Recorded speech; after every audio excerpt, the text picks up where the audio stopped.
UPSC prelims examination 2026 अब बहुत ज़्यादा दूर नहीं है। आप लोगों को रिजेक्शन लिस्ट का भी इंतज़ार होगा, आप लोगों को एडमिट कार्ड का भी इंतज़ार होगा।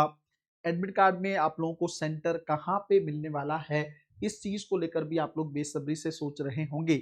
इन सारी चीज़ों को हम लोग बहुत अच्छे से समझने वाले हैं। रिजेक्शन लिस्ट कब तक आने वाली है, एडमिट कार्ड कब तक आप लोगों को मिल जाएगा, क्या रिजेक्शन लिस्ट जिन लोगों की आएगी क्या उनको एडमिट कार्ड नहीं मिलेगा, इन सारी चीजों को लेकर हम लोग बहुत अच्छे तरीके से समझने वाले हैं। एक एक पॉइंट को डिस्कस करेंगे, लेकिन पहले डिलाइट आईएएस की वीडियो को लाइक कर दीजिए, शेयर कर दीजिए, और अगर अभी तक आप लोगों ने यूट्यूब चैनल को सब्सक्राइब नहीं किया है तो चैनल को भी सब्सक्राइब कर दीजिए और टेलीग्राम ग्रुप को ज्वाइन कर लीजिए, क्योंकि वहां पर बहुत सारी अच्छी अच्छी चीजें आप लोगों को देखने को मिलती रहती हैं। सबसे पहली चीज तो मैं आप लोगों को बता दूं कि 24 मई को एग्जाम है ना। तो एडमिट कार्ड कब तक आने की संभावना है? एक समय था जब यूपीएससी 1 महीने पहले एडमिट कार्ड को जारी कर देता था, उस हिसाब से 24 अप्रैल को एडमिट कार्ड आ जाना चाहिए था।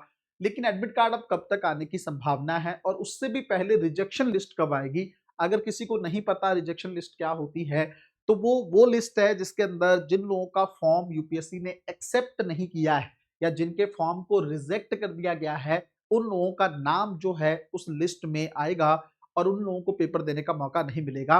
इवन एक अच्छी बात ये मैंने पहले भी बताई थी कि रिजेक्शन लिस्ट जब आएगी उसके बाद भी यूपीएससी आपको लगभग 10 दिन का मौका देता है कि अगर आपने फीस वगैरह सबमिट कर दी है या जिस कारण के चलते आप लोगों को रिजेक्ट किया गया है, अगर उस कारण को लेकर आपने जो आपके पास प्रूफ है, मतलब आप उसके लिए जो है एलिजिबल नहीं है, है ना कहीं पे मतलब आपसे गलती नहीं हुई है फॉर्म को लेकर, तो आप यूपीएससी को क्लैरिफिकेशन दे सकते हैं। और क्लैरिफिकेशन के बाद यूपीएससी अगर उस चीज को एक्सेप्ट करता है तो आपका एडमिट कार्ड इशू हो जाएगा, रिजेक्शन लिस्ट से आपका नाम हट जाएगा। इस तरह की प्रक्रिया यूपीएससी की रहती है ना। तो पहली बात, रिजेक्शन लिस्ट कब आएगी? मेरे हिसाब से ये 30 अप्रैल तक आनी चाहिए, है ना, या 2-3 दिन इसमें और भी ज्यादा डिले हो सकता है, इससे ज्यादा नहीं होगी। इसका कारण ये है कि 10 जो है मई के आसपास या 10 से 12 मई के आसपास यूपीएससी का एडमिट कार्ड आप लोगों को मिलने वाला है। तो एडमिट कार्ड से अगर आप एक दिन पहले रिजेक्शन लिस्ट को देंगे तो इसका तो कोई मतलब नहीं है। जितनी ज्यादा डिले होगी रिजेक्शन लिस्ट, आप लोगों का एडमिट कार्ड भी उतना ज्यादा डिले होगा। तो ये यूपीएससी को सोचना होगा, थोड़ा टाइमली अगर ये प्रोसेस रहे तो ज्यादा बेहतर रहता है। अभी तक तो यूपीएससी ने आंसर की भी जारी नहीं की है पिछले साल को लेकर। ये भी अपने आप में एक बहुत ही सोचने वाली बात है कि पूरा प्रोसेस खत्म होने को आ गया, अगले साल का पेपर सर पे आ गया, और मैंने आप लोगों को बार बार बोला था ना, यूपीएससी इस प्रोसेस को बहुत आगे लेके जाएगा, पेपर से इतना करीब ले जाएगा आंसर की को जारी करना पिछले साल का कि बच्चों के पास समय ही ना हो पिछले साल के आंसर्स को चेक करने का। ये अपने आप में बहुत बहुत ही गलत बात है। इसको यूपीएससी को सही करने की जरूरत है, लेकिन यूपीएससी शायद इन सब बातों को नहीं सुन रहा है। तो पहली बात, 30 अप्रैल तक आप लोगों को रिजेक्शन लिस्ट मिल जाएगी। दूसरी बात, आपका लगभग 10 मई के आसपास जो है आप लोगों को एडमिट कार्ड देखने को मिल जाएगा। 10 से 12 मई मेरे हिसाब से मैक्सिमम है, यहां पर यूपीएससी आप लोगों को एडमिट कार्ड दे देगा।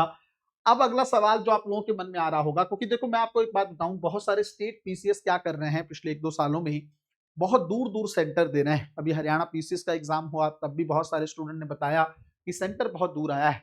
उससे पहले भी स्टेट पीएससी के बहुत डिफरेंट डिफरेंट जगह पे एग्जाम होते रहे हैं, उन लोगों ने भी यही बात बताई कि सर, चाहे वो यूपी हो, बीपीएससी हो, है ना, अलग अलग जगह, इवन आरपीएससी हो, बहुत दूर दूर सेंटर दे रहा है। तो क्या यूपीएससी में भी इस तरह की संभावना है? पहली बात तो ये है कि अगर आपने मान लो जैसे आपको दिल्ली सेंटर भरना था या दिल्ली में ही एग्जाम देना है, अगर दिल्ली सेंटर उस समय खाली था और आपने उसी टाइम में फॉर्म भरा है, तो आपको दिल्ली में ही सेंटर मिलेगा। अगर वो फिल हो गया होगा तो शायद आपको बाहर मिले, गुड़गांव साइड में मिले, या फिर आपको जो है जो गाजियाबाद साइड भी आप लोगों को देखने को मिल सकता है। दूसरी बात, इसकी संभावना कई लोग कहते हैं कि सर जो सेंटर भरा है, क्या उससे बहुत ज्यादा दूर सेंटर मिलने की भी पॉसिबिलिटी हो सकती है? देखो, होने को तो कुछ भी हो सकता है, लेकिन यूपीएससी ये सब नहीं करता है।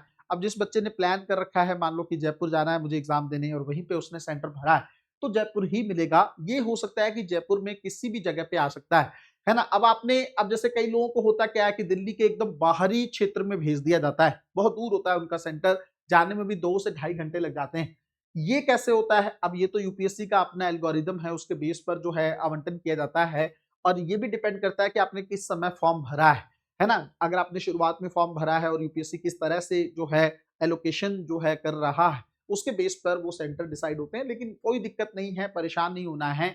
जिन लोगों को लगता है कि दिल्ली में ही बहुत दूर सेंटर आया है, तो माइंड को नेगेटिव नहीं करना है इस चीज को लेकर कि बहुत ज्यादा समय लग जाएगा, कैसे पहुंचेंगे, ये वो, ये सब बहुत छोटी चीजें हैं, है ना। एग्जाम देने के लिए लोग कितनी भी दूर जाते हैं, किसी भी कंडीशन में जाते हैं, तो इन सब चीजों से उतना फर्क नहीं पड़ता। हाँ, सबसे बड़ा अश्योरेंस जो आप लोगों को चाहिए कि जो सेंटर आपने भरा है वहीं पे आपको एग्जाम मिलेगा। ज्यादा अब उस सिटी में आपको दूर जाने देखने को मिल सकता है, लेकिन ये नहीं है कि उस सिटी को ही यूपीएससी बदल दे या किसी और सिटी में आपको एडमिट कार्ड को लेकर या एग्जाम देने का सेंटर दे, पहली बात। दूसरी बात, एक चीज आप लोग जान रहे होंगे कि अभी गर्मी जैसे डे बाई डे बढ़ रही है ना, तो 24 मई के आसपास काफी ज्यादा गर्मी भारत के अंदर देखने को मिलेगी। और ये वो टाइम है जब आप लोगों को प्रीलिम्स का एग्जामिनेशन भी देना है, एक चुनौती आपका एग्जाम है और दूसरी चुनौती मौसम होगा भारत का। इतनी गर्मी में पेपर को देना, और खास करके पहला पेपर तो फिर भी निकल जाता है, लेकिन दूसरा पेपर जो होता है उस समय गर्मी बहुत बढ़ जाती है ना। 2-3 बजे के आसपास गर्मी काफी ज्यादा हो जाती है और उस कंडीशन में आपको मैथ और रीजनिंग का पेपर सॉल्व करना है। तो सोचना होगा उस टाइम के पॉइंट ऑफ व्यू से, है ना। जब भी एग्जाम करीब आएगा तो मैं आप लोगों को एग्जामिनेशन हॉल की स्ट्रेटेजी जब बताऊंगा, उस टाइम पीरियड में आप लोगों को बहुत सारी बारीक चीजें जो हैं मैं एग्जामिनेशन हॉल को लेकर बता दूंगा। इवन सीसेट के पेपर को कैसे डील करना है उसको लेकर तैयारी आप लोगों को करनी होगी। तो ये छोटे से इश्यूज है, लेकिन ये छोटे इश्यूज बहुत बड़ा रोल प्ले करते हैं इन चीज को लेकर। सबसे पहले तो आप मेंटली स्ट्रांग बनिए हर चीज को लेकर। मान लीजिए रिजेक्शन लिस्ट में आपका नाम आ जाए, घबराना नहीं है, यूपीएससी को जल्द से जल्द क्लैरिफिकेशन देना है कि ये मेरा इशू है, जल्दी से जल्दी, ताकि आपको यूपीएससी भवन ही क्यों ना जाना पड़े, लेकिन यूपीएससी को आपको क्लैरिफिकेशन देना ही पड़ेगा अगर आपको इस साल एग्जाम देना है। दूसरी बात, अगर यूपीएससी मान लो किसी वजह से आपका एडमिट कार्ड जारी नहीं करता है, तब भी आपको यूपीएससी से जल्दी कांटेक्ट करना है। सब तरीके मैंने बता रखे हैं, पुरानी वीडियोस हैं, आप जाके चेक कर सकते हो यूपीएससी से कैसे कांटेक्ट करना है, पहला काम क्या करना है, दूसरा क्या करना है, और जब कुछ ना हो तब क्या करना है। ये सारी चीजें मैंने ऑलरेडी आप लोगों को बता रखी है ना। तो अल्टीमेटली जो सबसे इंपॉर्टेंट चीज है वो ये है कि आपको घबराना नहीं, परेशान नहीं होना है आप लोगों को कि भाई मेरा नंबर नहीं आया या मेरा एडमिट कार्ड नहीं आया है। देखो, घबराने से किसी भी सिचुएशन का हल नहीं निकलता है। थोड़ा पेशेंस रखना है, थोड़ा कूल रहना है। और दूसरा, इस समय जो बहुत सारे स्टूडेंट का जो सबसे बड़ी क्वेरी है कि ओवर थिंकिंग बहुत ज्यादा मन में हो रही है, डर भी लग रहा है, नींद भी नहीं आ रही है। इन सारी चीजों को लेकर अगर आप कैसे हैंडल करें, इसको लेकर अगर आप लोग एक डिटेल वीडियो चाहते हैं कि सर आप बता दो ओवर थिंकिंग को कैसे रोकें, नींद के पॉइंट ऑफ व्यू से कैसे काम करना होगा, इस टाइम का रूटीन कैसा रहना चाहिए, हेल्थ को लेकर किन चीजों को लेकर ध्यान रखने की जरूरत, अगर आप लोग चाहते हैं कि एग्जामिनेशन के पॉइंट ऑफ व्यू से इस तरह की एक वीडियो आप लोगों को चाहिए, तो आप डिलाइट आईएएस के कमेंट बॉक्स में, खास करके इस वीडियो के कमेंट बॉक्स में आप लोग कमेंट कर सकते हैं। तो नेक्स्ट वीडियो मैं आप लोगों के शेड्यूल को लेकर अच्छे तरीके से बना दूंगा, अगले 20-22 दिन में आप लोगों को किस तरीके से अपना ध्यान रखना है ना। तो ये जितने भी इश्यूज हैं ये सॉर्ट आउट हो जाएंगे। अगर कोई बच्चा अभी मन में रख के चल रहा है कि एग्जाम डिले होगा, कुछ नहीं होगा।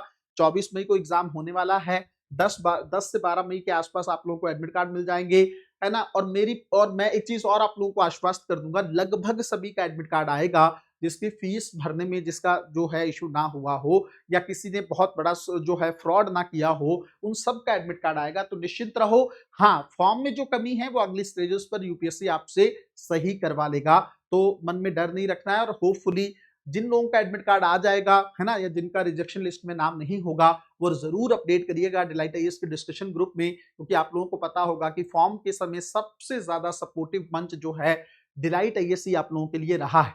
मिलते हैं अगली वीडियो में, तब तक अपना ध्यान रखें, अपनी पढ़ाई को बहुत अच्छे तरीके से करते रहें। बहुत बहुत धन्यवाद।